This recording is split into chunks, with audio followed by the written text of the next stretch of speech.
Mockingbird-episode 14. Well, said Dill. Okay, said Jim. Why don't you go on home, Scout? What are you going to do? Dill and Jim were simply going to peep in the window with the loose shutter to see if they could get a look at Boo Radley.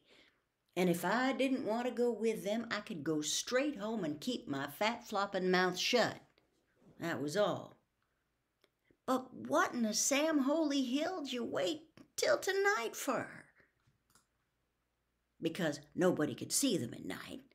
Because Atticus would be so deep in a book he wouldn't hear the kingdom coming. Because if Boo Radley killed them, they'd miss school instead of vacation. And because it was easier to see inside a dark house in the dark than in the daytime. Did I understand? Jim, please. Scout, I'm telling you for the last time, shut your trap or go home. I declare to the Lord you're getting more like a girl every day. With that, I had no option but to join them. We thought it was better to go under the high wire fence at the rear of the Radley lot. We stood less chance of being seen. The fence enclosed a large garden and a narrow wooden outhouse. Jim held up the bottom wire and motioned Dill under it. I followed and held up the wire for Jim. It was a tight squeeze for him. "Don't make a sound," he whispered. "Don't get in a row of collards, whatever you do. They'll wake the dead." With this thought in mind, I made perhaps 1 step per minute. I moved faster when I saw Jim far ahead, beckoning in the moonlight. We came to the gate that divided the garden from the backyard. Jim touched it. The gate squeaked. "Spit on it," whispered Dill. "You've got us in a box, Jim," I muttered. "We can't get out of here so easy." "Shh, spit on it, Scout." We spat ourselves dry, and Jim opened the gate slowly, lifting it aside and resting it on the fence. We were in the backyard. The back of the Radley house was less inviting than the front. A ramshackle porch ran the width of the house. There were 2 doors and 2 dark windows between the doors. Instead of a column, a rough 2x4 supported one end of the roof. An old Franklin stove sat in a corner of the porch. Above it, a hat-rack mirror caught the moon and shone eerily. "Arr," said Jim softly, lifting his foot. "'Smatter?" "Chickens," he breathed. That we would be obliged to dodge the unseen from all directions was confirmed when Dill ahead of us spelled J-O-D in a whisper. We crept to the side of the house, around to the window with the hanging shutter. The sill was several inches taller than Jim. "Give you a hand up," he muttered to Dill. "Wait, though." Jim grabbed his left wrist and my right wrist. I grabbed my left wrist and Jim's right wrist. We crouched, and Dill sat on our saddle. We raised him, and he caught the windowsill. "Hurry," Jim whispered. "We can't last much longer." Dill punched my shoulder, and we lowered him to the ground. "What'd you see?" "Nothing. Curtains. There's a little teeny light way off somewhere, though." "Let's get away from here," breathed Jim. "Let's go round and back again." "Shh," he warned me as I was about to protest. "Let's try the back window." "Dill, no," I said. Dill stopped and let Jim go ahead. When Jim put his foot on the bottom step, the step squeaked. He stood still, then tried his weight by degrees. The step was silent. Jim skipped 2 steps, put his foot on the porch, heaved himself to it, and teetered a long moment. He regained his balance and dropped to his knees. He crawled to the window, raised his head, and looked in. Then I saw the shadow.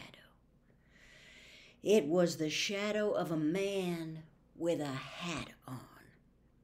At first I thought it was a tree, but there was no wind blowing, and tree trunks never walked.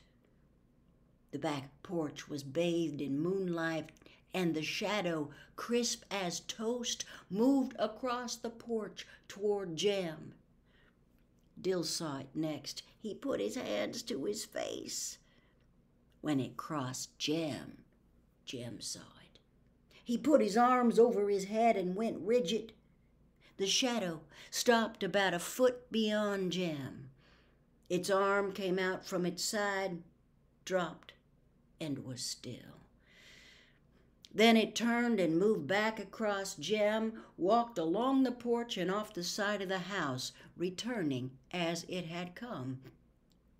Jem leapt off the porch and galloped toward us. He flung open the gate, danced Dill and me through, and shooed us between two rows of swishing collards. Halfway through the collards, I tripped. As I tripped, the roar of a shotgun shattered the neighborhood. Dill and Jem dived beside me. Jem's breath came in sobs. "Fence by the schoolyard! Hurry, Scout!" Jem held the bottom wire. Dill and I rolled through and were halfway to the shelter of the schoolyard solitary oak when we sensed that Jem was not with us. We ran back and found him struggling in the fence, kicking his pants off to get loose. He ran to the oak tree in his shorts. Safely behind him, we gave way to numbness, but Jem's mind was racing. "We gotta get home. They'll miss us."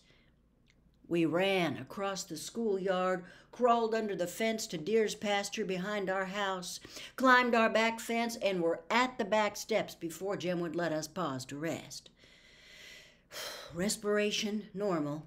The three of us strolled as casually as we could to the front yard. We looked down the street and saw a circle of neighbors at the Radley front gate. "We better get down there," said Jem. "They'll think it's funny if we don't show up." Mr. Nathan Radley was standing inside his gate, a shotgun broken across his arm. Atticus was standing beside Miss Maudie and Miss Stephanie Crawford. Miss Rachel and Mr. Avery were nearby. None of them saw us come up.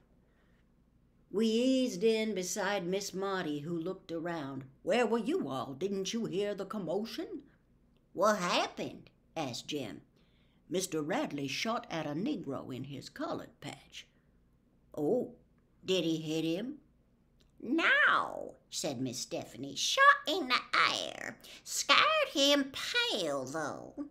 Says if anybody sees a white nigger around, that's the one. Says he's got the other barrel waiting for the next sound he hears in that patch, and next time he won't aim high, be it dog nigger or Jem Finch."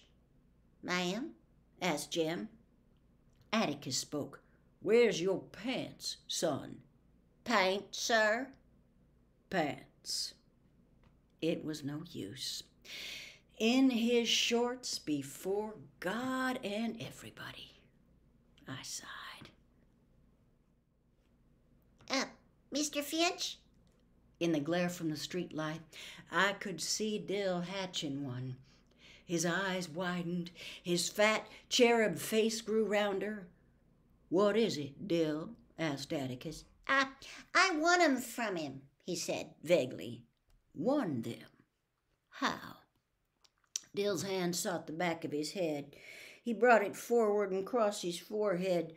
"We were playing strip poker up yonder by the fish pool," he said. Jem and I relaxed. The neighbors seemed satisfied. They all stiffened. But what was strip poker?